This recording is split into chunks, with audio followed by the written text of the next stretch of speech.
o sudário de Turim. Este pode ser o artefato religioso mais misterioso, interessante e debatido não só no catolicismo, mas de todos os tempos. Este é um antigo pano de linho que traz a imagem de um homem que parece ter sofrido ferimentos compatíveis com a crucificação, a imagem de Cristo. Se você tivesse uma imagem do próprio Deus, que foi realmente criada por Deus no momento de sua morte, muitos cristãos interpretam isso como evidência da ressurreição. A imagem de Edessa. Este é um pano que era reverenciado na antiguidade por trazer a marca do rosto de Jesus.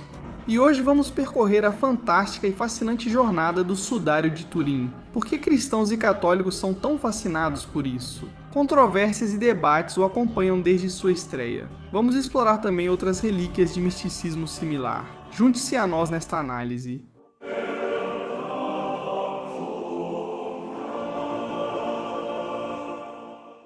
Olá pessoal, bem-vindos de volta ao acampamento da religião. Meu nome é Marc Gagnon e bem-vindo à minha tenda, onde toda semana exploramos histórias fascinantes e polêmicas de religiões do mundo, de todas as épocas e universos. Estou aqui com meu amigo Christos, que está operando a bela câmera e as configurações de luz. Então, se houver algum problema com a aparência do vídeo, você pode falar com ele sobre suas preocupações. Como você está? Estou ótimo, Marc. E você? Ok, você demorou para responder, mesmo eu sempre perguntando como está no início de cada episódio. Você ainda não aproximou o microfone do rosto, mas não vou te culpar. Enfim, estamos falando sobre um dos meus assuntos favoritos no mundo inteiro, o sudário de Turim. Isso mesmo, se não conhece, prepare-se, é um tema fascinante. Cresci muito católico, então minha mãe e eu sempre discutíamos sobre os diversos tipos de relíquias da fé católica. Esse pode ser o artefato religioso mais misterioso, interessante e debatido, não só no catolicismo, mas de todos os tempos. Isso está no mesmo nível do manto de Juan Diego em Guadalupe, ou talvez da aparição de Fátima. Mas o sudário de Turim ocupa um lugar especial no coração tanto dos crentes quanto dos céticos. Venerado por milhões, analisado por, centenas de milhares de cientistas, este é um antigo pano de linho que traz a imagem de um homem que parece ter sofrido ferimentos compatíveis com a crucificação. Ao longo dos séculos, isso inspirou, devoção, investigação e debates, deixando-nos hoje com mais perguntas do que respostas. E hoje nós vamos percorrer a fantástica e fascinante jornada do sudário de Turim. De onde vem o nome, suas origens enigmáticas e as circunstâncias de sua descoberta. E por que tantos cristãos e católicos são tão fascinados por isso? Vamos analisar como outras religiões veem o sudário e as controvérsias e debates desde seu surgimento. E também vamos passar por outras relíquias que compartilham de um mistério semelhante.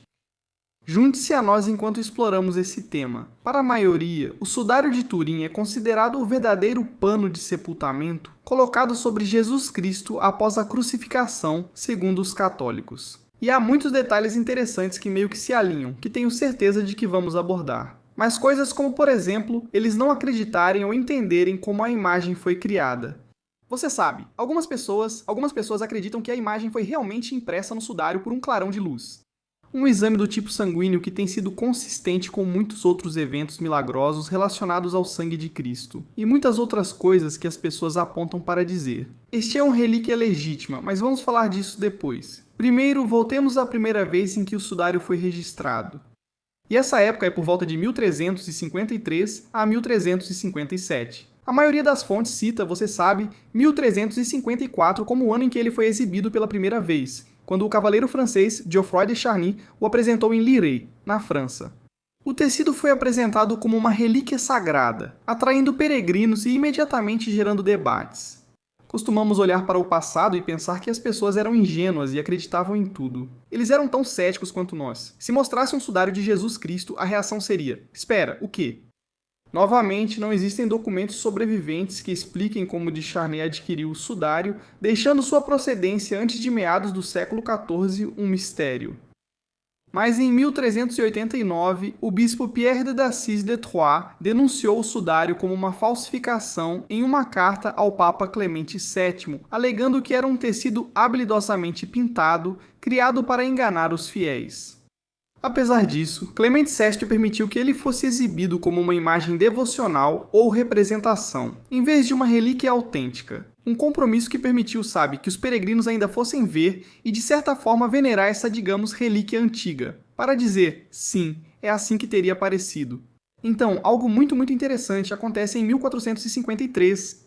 Marguerite de Charnay, neta de Geoffroy, esse famoso cavaleiro, transferiu a posse do sudário para a Casa de Saboia, uma poderosa dinastia europeia. O tecido ficou guardado em Chambéry, na França, onde sofreu danos significativos causados por um incêndio em 1532. As chamas deixaram marcas de queimaduras simétricas e manchas de água dos esforços para apagar o incêndio, visíveis até hoje como parte da aparência distinta do sudário. E em 1578, o Duque Emanuel Filiberto de Saboia transferiu a relíquia para um lugar na Itália chamado Turim, para encurtar a rota de peregrinação para o cardeal Carlos Borromeu de Milão, que havia prometido venerá-la. Assim, Turim se tornou o lar permanente. E a associação do sudário com a cidade se solidificou ao longo dos séculos, mesmo enquanto a família Saboia manteve a posse legal até 1980, quando então foi legado ao Vaticano. Os estudiosos há muito debatem se o sudário tem ligações históricas anteriores com outra relíquia conhecida como imagem de Edessa, também chamada de mandílio. Este é um pano que era reverenciado na antiguidade por conter a impressão facial de Jesus. Era conhecida como uma relíquia ou um ícone que não foi feito por seres humanos, que na verdade você sabe, possuía a imagem do próprio Cristo através de sua santidade ou natureza divina. De acordo com a tradição, o pano de Edessa foi escondido na atual Turquia antes de ser transferido para Constantinopla em 944. Ele desapareceu depois que a cidade foi atacada pelos cruzados em 1204. Alguns pesquisadores, como o historiador Ian Wilson, propuseram que o sudário e o mandílion são o mesmo artefato, dobrado para exibir apenas o rosto em séculos anteriores. No entanto, não há evidências definitivas que liguem os dois, e a ausência do sudário nos registros históricos entre 1204 e 1355 ainda permanece sem solução. As características físicas do sudário são fascinantes, então basicamente é isto. É um pano de linho que mede cerca de 14 pés por 3 pés. Então, 14 pés por 3 pés? Você pode imaginar que é um pano retangular bem longo e ele apresenta um padrão de trama em espinha de peixe. Então, a maneira como o pano em si foi, você sabe, feito pelos fabricantes. E essa é uma técnica que era consistente com os têxteis do Antigo Oriente Próximo. Ela mostra uma imagem tênue, frente e verso, de um homem crucificado com feridas que correspondem aos relatos dos evangelhos. Tudo, desde marcas de flagelação até perfurações de pregos nos pulsos e nos pés, e uma lança que feriu o peito. Novamente, tudo o que é mostrado e mencionado nos evangelhos sobre a crucificação de Cristo, manchas de sangue confirmadas por analistas forenses. Eles dizem que o próprio sangue contém hemoglobina e soro, e que aparecem anatomicamente corretos, com fluxos consistentes com a crucificação e ferimentos pós-morte. A própria imagem não possui pigmento ou pinceladas, e seu mecanismo de formação permanece inexplicado até hoje, ainda alimentando debates sobre o que ela é ou de onde vem. Muitos acreditam que ela foi pintada assim, inclusive o Papa na época. Ou, sabe, eles simplesmente diziam, isso é só uma pintura. Mas, novamente, pela análise científica, ninguém sabe exatamente como ela foi pintada. E aí, família Camp? E aí, galera Camp? 2 grandes anúncios, não pule isso. 2 anúncios enormes. A loja de produtos voltou a funcionar. Isso mesmo, os produtos do Camp estão de volta ao estoque. Temos esses bonés que estou usando agora. Tenho usado eles tanto aqui quanto no Flagrant. Tenho usado eles no palco. Temos vários outros bonés como esses atrás de mim. Você pode ver todos eles aqui no site. Também temos algumas camisetas. Cara, e esse aqui? Fala sério. Fala sério, equipamento camp para qualquer terreno. Temos outros também. E esse é lindo, talvez um dos meus favoritos. As cores estão insanas. Esse é o Camp Gagnon, sabedoria vintage ao redor do mundo. Fala sério, temos tudo isso e muito mais na loja. Também temos essas canecas iradas aqui. Você talvez já me viu beber numa dessas nos episódios recentes. São ótimas e estão todas no site campgoods.co. Confira o link na descrição. Ao comprar os produtos, você apoia o programa. Você está me apoiando e, obviamente, está apoiando todas as pessoas incríveis que fazem o programa acontecer, como o Cristos, que neste momento está me jogando camisetas debaixo desta mesa aqui. Então, por favor, dá uma conferida. Além disso, estou na estrada. Isso mesmo. Estou apresentando meu show de stand-up de 1 hora, com algumas das melhores piadas já escritas, beleza? Isso não é verdade, mas as piadas são minhas e fui eu quem escreveu. Estarei em Portland, Maine, em 27 de abril com Joey Avery, que é amigo do programa. Ele já sentou na minha frente algumas vezes e expliquei coisas pra ele. Ele pode ser meio burro, mas é um ótimo comediante de stand-up. Estaremos em Portland, Maine. Se estiver por lá, apareça. E nós vamos adicionar um monte de datas durante todo o verão. Então confira meu site, themarkgagnon.com, para todas as datas da turnê e informações atualizadas. Venha curtir comigo. Eu converso com cada pessoa depois do show. Se você quiser trocar uma ideia comigo, talvez tomar um drink. Estarei lá e nos vemos na estrada. Agora vamos voltar ao programa. Imagine isso, você está a 9 metros debaixo da terra, cavando a terra congelada com colheres e pratos do refeitório. Guardas nazistas patrulham lá em cima. Um movimento errado, uma pedrinha solta e acabou. Mas nessa noite de 1944, 76 prisioneiros aliados tentariam o impossível, cavando um túnel rumo à liberdade na maior fuga de prisioneiros de guerra da Segunda Guerra Mundial. Séculos antes, numa câmara de pedra fria, uma jovem de armadura enfrentou seus acusadores. Seu crime: liderar exércitos, falar com anjos e ousar desafiar os homens mais poderosos da Europa. O julgamento de Joana d'Arc foi um dos momentos mais infames da história. Essas são apenas 2 histórias deste dia na história. Newsletter com eventos históricos fascinantes direto na sua caixa de entrada. Guerras épicas, rebeliões religiosas, mistérios antigos e maravilhas modernas. Não perca mais nenhum pedaço da história. Escaneie o código QR agora ou clique no link na descrição para se inscrever no Hoje na História. Então, depois de 1578, o sudário se tornou central para esta casa de Saboia e para a identidade do povo. E ele era exibido com muita parcimônia, para manter sua mística e também protegê-lo de danos. E as exposições públicas nos séculos XIX e XX acabaram tornando um fenômeno nacional e global. Há um caso específico, aquela fotografia que foi tirada em 1898, e novamente a tecnologia fotográfica da época muitas vezes mostrava o negativo ou o reverso da imagem, e foi isso que o transformou nesse fenômeno global. Foi feita uma datação por radiocarbono nela em 1988, e essa datação por radiocarbono sugeriu que ela era de origem medieval. Mas há disputas sobre a amostra que foi retirada. Algumas pessoas acreditam que ela foi realmente reparada nas bordas após o incêndio naquela época. E como resultado, aquele tecido em si era da época medieval. Mas o tecido no centro, onde a imagem real está no linho, era obviamente da época de Cristo. Então é claro, esse debate ainda permanece até hoje. Mas há muitas outras coisas sobre o sudário que o tornam muito, muito único.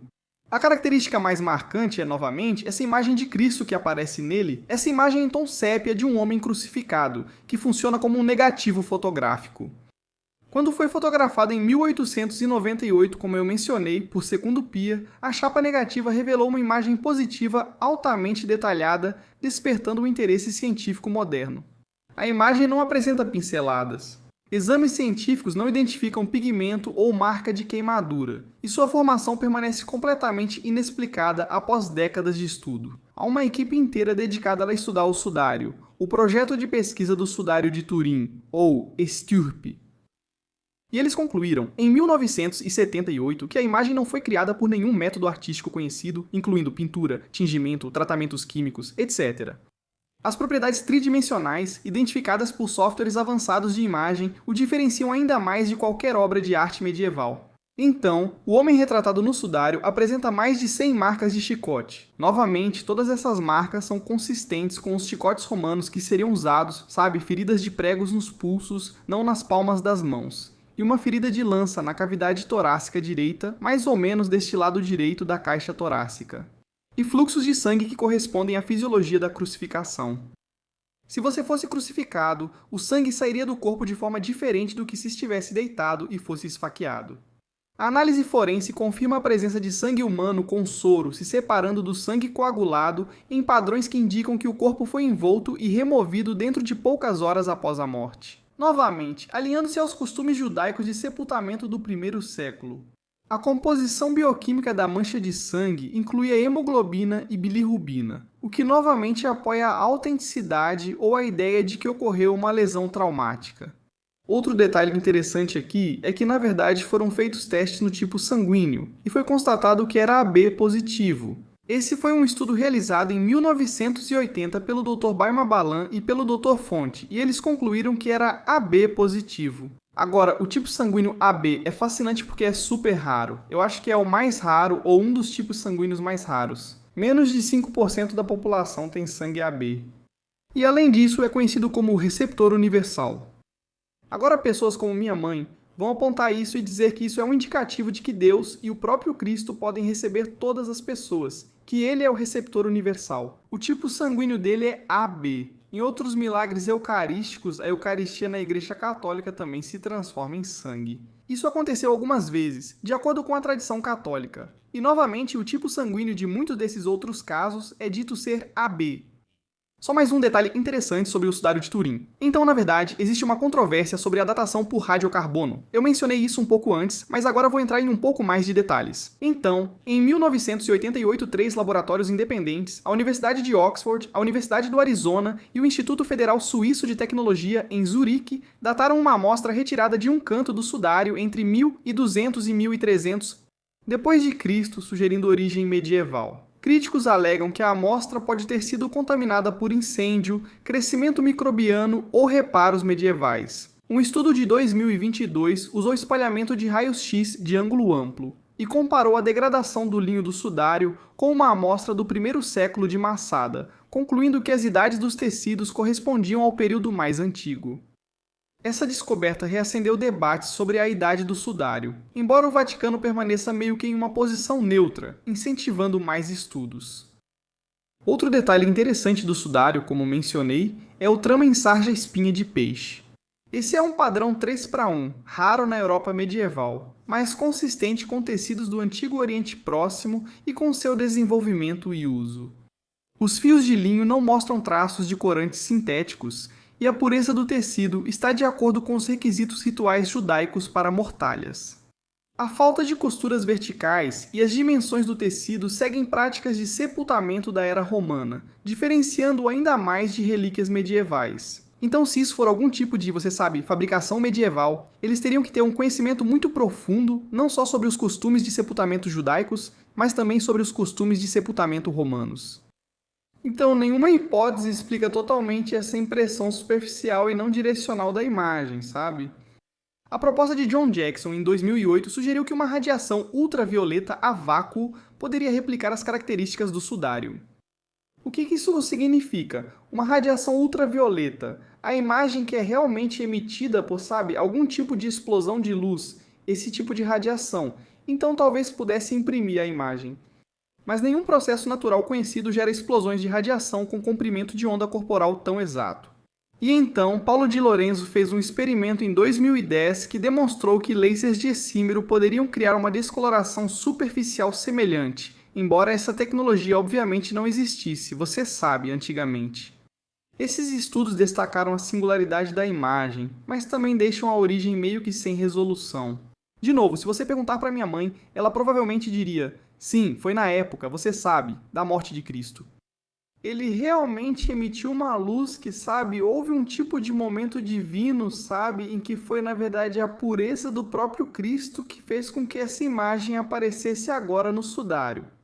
De novo, como mencionei antes, o sudário tem essas conexões anatômicas muito precisas com a história da morte de Cristo. O que a Igreja Católica pensa atualmente sobre o sudário? A Igreja adotou cautelosamente o sudário como um ícone da paixão de Cristo, em vez de autenticar definitivamente a relíquia como o verdadeiro sudário que envolveu Cristo. Agora, mais uma vez, a Igreja Católica é realmente bastante cautelosa quando se trata de relíquias e coisas, você sabe, de natureza sobrenatural, coisas que podem ser usadas para veneração. Para ser honesto, acho que muita gente olha para a Igreja Católica e pensa: eles simplesmente dizem qualquer coisa, blá blá blá. Mas todas essas coisas, para se tornar um santo, você precisa passar por milagres. E tem todo tipo de coisa com a Igreja em que eles, você sabe, descartam milagres. Eles dizem: precisamos verificar isso por uma fonte científica. E eles fazem um trabalho decente de, realmente validar as coisas por uma ótica cética antes de simplesmente assumir que é algo divino logo de cara.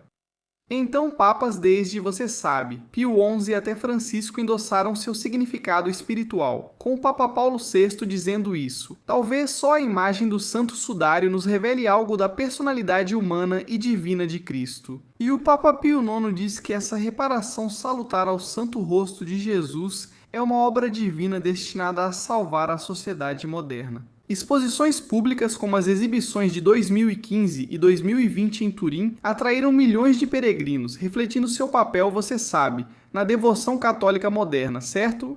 A posição oficial do Vaticano é que eles permitem a veneração enquanto permanecem neutros quanto à autenticidade, o que novamente equilibra, você sabe, a reverência com, você sabe, um pouco de ceticismo espiritual. Embora o sudário mostre um cadáver, muitos cristãos veem isso como prova da ressurreição.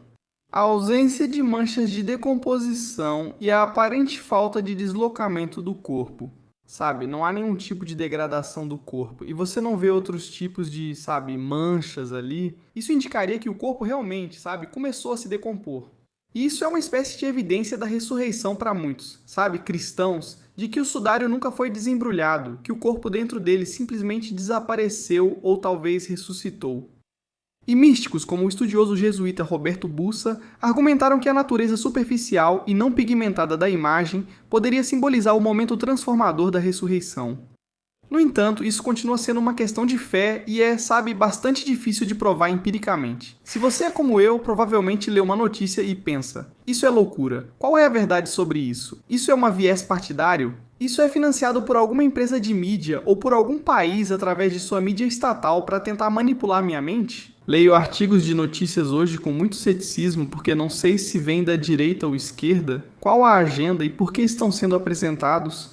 E é por isso que eu acompanho e apoio a Ground News. Isso mesmo. Antes mesmo de trabalhar com essa empresa no podcast, já os seguia no Instagram por achá-los muito bons, imparciais e apartidários na mídia. É sensacional. Você receberá uma manchete e verá como diferentes mídias tratam o tema. Eles comparam reportagens de vários veículos de diferentes espectros políticos em um só lugar para mostrar como o enquadramento e as palavras escolhidas afetam nossa compreensão das notícias. Veja essa matéria que minha mãe me mandou meses atrás. Roubos e agressões aumentam no Central Park, assustando nova-iorquinos e turistas. Qual é o propósito dessa matéria? Quem está escrevendo? De onde ela vem? Agora eu posso ir ao Ground News, ler essa manchete e conseguir avaliar se isso está sendo predominantemente noticiado pela direita ou pela esquerda e fazer algum tipo de dedução, tipo, isso está sendo usado, sabe, como algum tipo de aparato político. Então, se você é como eu, se você busca a verdade, se está tentando encontrar notícias imparciais, eu recomendaria totalmente o Ground News. É completamente independente, apartidário e financiado por assinantes. Permite que leitores reflitam criticamente sobre o mundo e formem suas próprias opiniões, sem impor o que pensar. No fim, evita desinformação e busca curar a polarização no país, o que considero incrível. Não deixe que desinformação e sensacionalismo influenciem seu pensamento. Economize incríveis 40% no plano Vantage de nível superior do Ground News com o meu link, ground.news/ground.news/gagnon, Gagnon, ou escaneie meu código QR bem aqui, ou vá até a descrição e clique no link. Isso libera todos os recursos de análise de notícias deles, que considero super importantes. Tome decisões baseadas em fatos, não em distorções neste novembro. Confira lá. Imagine só, você está a 9 metros debaixo da terra, cavando solo congelado com colheres e pratos do refeitório. Guardas nazistas patrulham lá em cima. Um movimento errado, uma pedrinha solta e acabou. Mas naquela noite de 1944, 76 prisioneiros aliados tentariam o impossível, cavando túneis para a liberdade na maior fuga de prisioneiros de guerra da Segunda Guerra Mundial. Séculos antes, em uma câmara de pedra fria, uma adolescente com armadura enfrentava seus acusadores. Seu crime: liderar exércitos, falar com anjos e ousar desafiar os homens mais poderosos da Europa. O julgamento de Joana d'Arc virou um dos momentos mais infames da história. Essas são só 2 histórias do dia em Hoje na História, a newsletter que traz eventos fascinantes do passado direto para sua caixa de entrada. De guerras a rebeliões, de mistérios antigos a maravilhas modernas. Não perca mais nenhuma história. Escaneie o código QR agora ou clique no link na descrição para se inscrever no Hoje na História. As manchas de sangue no sudário, especialmente as do ferimento lateral eucarístico, reforçaram o ensinamento católico sobre a presença real de Cristo e seu amor sacrificial. Então, o estupro de 1978, esse é novamente o projeto de pesquisa do sudário de Turim, você sabe. Eles analisaram e confirmaram os componentes do sangue, especialmente a hemoglobina, responsável pelo transporte de oxigênio nas células vermelhas, além do soro. A albumina, que é a principal proteína do sangue. Tinha sido incorporado em meditações sobre a Eucaristia como uma hóstia sangrando ligada à última ceia, você sabe, conhecida na Bíblia. Essa conexão é enfatizada em escritos papais, como o texto de João Paulo II em 1998 relacionando o sudário ao mistério da Quinta-feira Santa e da Sexta-feira Santa. Então, embora o sudário seja principalmente um objeto devocional católico, ele estimulou muito, você sabe, o diálogo ecumênico entre diferentes crenças. Então você tem estudiosos anglicanos como Ian Wilson, que exploram as raízes históricas, enquanto há pesquisadores judeus como Barry Schwartz, que foi o fotógrafo responsável pela documentação no projeto de pesquisa do sudário e que enfatizou o valor de compreender, você sabe, as práticas de sepultamento judaico-romanas do primeiro século. No entanto, seu significado permanece amplamente restrito aos contextos cristãos, com peso teológico mínimo, você sabe, no judaísmo ou no islamismo. Obviamente, os judeus não veriam a ressurreição de Cristo como legítima, então você sabe, isso não seria algo que eles considerariam particularmente interessante. Provavelmente chamariam de falsificação, talvez. E obviamente no islamismo eles não veem, você sabe, Cristo como um ser divino, mas sim como um grande profeta de Alá. E eu não acredito que os muçulmanos acreditem na ressurreição, obviamente nem na divindade de Cristo. Então ainda há muito, você sabe, debate sobre esse sudário específico. Há muitas pessoas diferentes em lados diferentes. Você tem, por exemplo, tradicionalistas como o cavalheiro David Rolfe, que argumenta que isso valida a inerrância bíblica. Críticos como o teólogo Hans Kung afirmam que é preciso cautela para não confundir objetos materiais com a verdade espiritual. A aceitação dos resultados do radiocarbono pelo Vaticano em 1988, mantendo o status devocional, exemplifica isso. Existe uma tensão contínua entre a investigação científica empírica e a crença mística que existe dentro do catolicismo contemporâneo. Novamente, o elemento mais interessante do sudário para mim é que nos tempos mais recentes houve mais exames científicos do próprio tecido. E o que eles encontraram é interessante. Você tem um exame original de universidades independentes mostrando que é uma relíquia medieval. Depois usando isso como mencionei antes, mas só para entrar em mais detalhes, o estudo que foi feito em 2022 e que foi publicado recentemente usou esse método conhecido como espalhamento de raios-x em ângulo amplo, ou WAX, para inspecionar a degradação estrutural do sudário. Trabalhando com um fio retirado do mesmo local do estudo de 1988, ele foi colocado ao lado de uma amostra de linho que se sabe ser do ano 55 d.C. A amostra do sudário mostrou-se totalmente compatível com a medição análoga da amostra do ano 55 d.C. O líder da equipe, Liberato Di Caro, do Instituto de Cristalografia da Itália, argumentou que o estudo de 1988 era falho, sugerindo que a amostra não foi devidamente limpa antes de ser testada. A análise por raio-x mostra que o sudário é muito mais antigo do que o estudo de 1988 sugeriu. Além disso, eles sugerem que o estudo de 1988 se desqualifica, já que o sudário apresenta degradação demais para ter existido apenas por algumas centenas de anos. Se o estudo de 1988, que situou o sudário por volta do século XIV, estivesse correto, então a deterioração do sudário sugeriria que ele foi armazenado em uma sala por mais de 6 séculos, com temperaturas muito próximas dos valores máximos registrados na Terra. O estudo do patrimônio, no entanto, determinou que o tecido foi armazenado em uma atmosfera mais temperada, com uma temperatura média de 20 a 22 graus Celsius e umidade em torno de 75 a 55. Por mais de 1.300 anos, isso é interessante. Então eles estão dizendo que o sudário se deteriorou ao longo de cerca de 1.300 anos, mas se fosse da época medieval, então obviamente não poderia ter se deteriorado tanto assim. Isso é interessante. Então eles dizem que, se fosse do século XIV, teria sido guardado em uma sala por mais de 6 séculos, muito próximo dos valores máximos registrados na Terra. Então, basicamente dizendo, ok, claro, se isso é da época medieval, então teria que ter ficado em uma sala extremamente quente para erodir e deteriorar nesse ritmo e nesse grau. Isso é interessante. Então, novamente, existe esse estudo original que diz, olha, isso é da época medieval. E aí surge essa nova pesquisa mostrando, não. É possível que eles tenham examinado, sabe, uma reconstrução, ou talvez tenham, sabe, errado algum tipo de dado deles. Por causa, sabe, dos danos que foram causados pelos incêndios e, sabe, ao longo dos vários anos.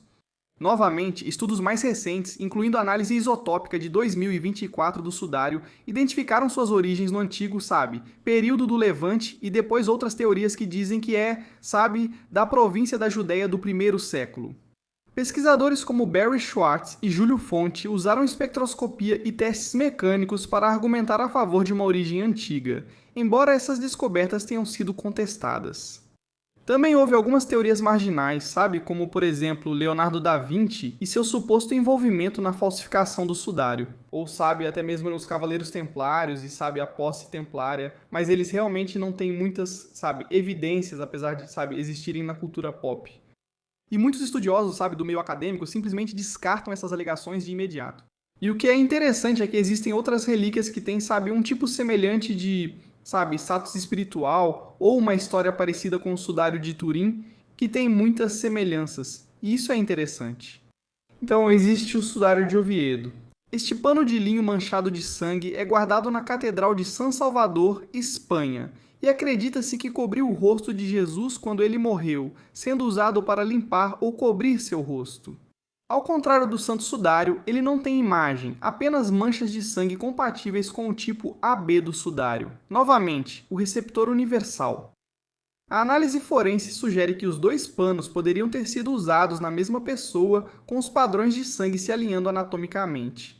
A datação por radiocarbono do sudário é inconclusiva devido à possível contaminação, refletindo debates sobre a idade do Santo Sudário. E então você também tem o véu de Verônica. Esse foi reverenciado em Roma, sabe, desde a Idade Média, e supostamente traz a marca do rosto de Jesus durante sua paixão. Ao contrário da imagem corporal completa do sudário, o véu foca nos traços faciais com representações artísticas, enfatizando seu papel na piedade medieval. O véu original desapareceu após o saque de Roma em 1527, restando apenas cópias até o século XVII, quando foi descoberto escondido na nova Basílica de São Pedro. E então, claro, outra relíquia católica que acho muito interessante, talvez precisemos fazer um episódio inteiro sobre isso, é Nossa Senhora de Guadalupe. Esta é a Tilma de Guadalupe, que tenho pendurada aqui no estúdio. O manto do século XVI traz a imagem da Virgem Maria. Novamente, isso compartilha o mesmo status do sudário como uma imagem inexplicável. Ninguém sabe como foi feita, não há pintura nem pigmentação. E diferente do sudário, as fibras da tilma, feitas da planta agave, deveriam ter se deteriorado em poucas décadas, mas ela continua perfeitamente intacta e ainda pode ser vista na igreja em Guadalupe, no México. Enquanto a imagem do sudário é monocromática, a tilma possui cores vibrantes e motivos simbólicos. E isso você sabe, muitos católicos usam hoje como um local de peregrinação. Então é isso. Essa é a história do sudário de Turim e por que milhões de católicos vão à Itália sempre que ele está em exibição para, você sabe, venerar esse objeto que eles acreditam ser a imagem de Cristo. Se você tivesse uma imagem do próprio Deus que foi realmente criada por Deus no momento de sua morte, isso seria algo bem interessante para você. Então é nisso que eles acreditam. Isso remonta a quando ela apareceu pela primeira vez e ao motivo pelo qual as pessoas falavam dela. É possível que os registros antigos tenham sido perdidos? Talvez seja uma falsificação da época medieval. Você sabe, a datação por carbono original que provou que era da época medieval, que depois foi reexaminada e reanalisada, e então provou que na verdade poderia ser do primeiro século. O tipo sanguíneo, a precisão anatômica, o conhecimento das técnicas de sepultamento judaicas e romanas, tudo isso, tudo combinado em uma relíquia católica que cativou milhões de pessoas do mundo inteiro e de todas as épocas. Acho muito interessante essas relíquias católicas, são tão curiosas. Novamente, não se trata de adorar a relíquia, você não vai lá para adorar um pedaço de pano. Você vai lá apenas para venerar, para mostrar respeito, porque aquilo potencialmente contém o sangue de Cristo, sabe? De fato, o sangue real de Deus. E se você é católico ou cristão, sabe? Obviamente Jesus é uma figura muito importante. O próprio Deus se tornou homem para morrer pelos nossos pecados. É uma história bastante envolvente. Então você vai lá para ver, reza na frente disso e simplesmente, sabe, ora a Deus, mas ainda assim olhando para aquilo. De novo, muitos católicos acham essas coisas muito poderosas. Então é isso que é o sudário. Isso é tudo o que você precisa saber. Foi daí que ele veio. E é real? Eu não sei. Eu fico tentado. Eu gostaria de dizer que sim. Quero afirmar que este é o autêntico sudário do Cristo ressuscitado. Tenho aversão à certeza e acho difícil afirmar algo com 100% de certeza, mas gostaria de acreditar que sim. E eu gostaria de pensar que alguns deles, você pensaria que eles saberiam como foi pintado. Você pensaria que eles diriam, sim, isso obviamente foi pintado por um cara. Dá pra ver as pinceladas, né? Não entendo como ainda não descartaram isso. Se fosse falsificação, teria sido pintado. E se foi pintado, eles obviamente deveriam saber como foi pintado. Não entendo como alguém tem uma pintura de 1300 sem saber como foi feita. Enfim, não tenho todas as respostas. O que acha? Comente abaixo, leio todos os comentários, até os maldosos, então seja legal. Me diga a sua opinião. Você acredita que o sudário é autêntico e mostra a imagem de Cristo em sua paixão? Ou alguém inventou isso no século XIV? Não sei. Crises, o que acha? Você está convencido? Este é o rosto do próprio Jesus Cristo? Por mim, eu vou dizer que sim, eu acredito. Vamos lá. Conseguimos um. Senhoras e senhores, conseguimos um. Obrigado a todos por acompanharem mais um episódio de Camp.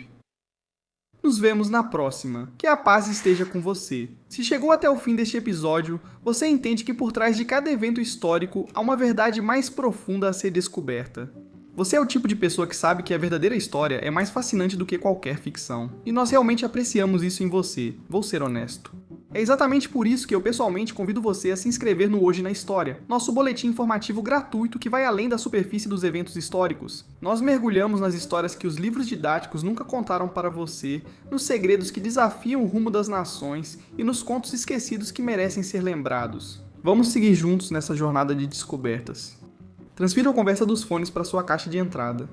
Inscreva-se agora pelo QR Code ou pelo link na descrição Hoje na História, porque todo dia guarda um segredo esperando para ser revelado. Obrigado por fazer parte da nossa história. Até a próxima.